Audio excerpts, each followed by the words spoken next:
Canada ஒன்டாரியோவின் குறைந்தபட்ச ஊதியம் எதிர்வரும் அக்டோபர் 1 முதல் அதிகரிக்கப்பட உள்ளதாக அறிவிக்கப்பட்டுள்ளது. இதன்படி குறைந்தபட்ச ஊதியம் $17.20 $17.60 அதிகரிக்கும்.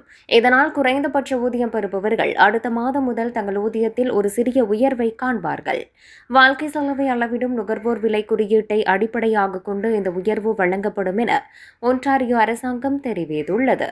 இந்த மாற்றத்தின் மூலம் கனடாவில் ஒன்டாரியோ இரண்டாவது மிக உயர்ந்த குறைந்தபட்ச ஊதியத்தை கொண்ட மாநிலமாக மாறவுள்ளது.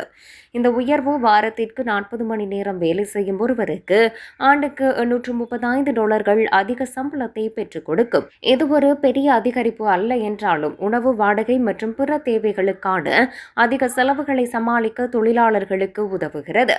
இதேவேளை கடந்த சில ஆண்டுகளில் ஒன்டாரியோவின் குறைந்தபட்ச ஊதியம் சீராக உயர்ந்துள்ளது.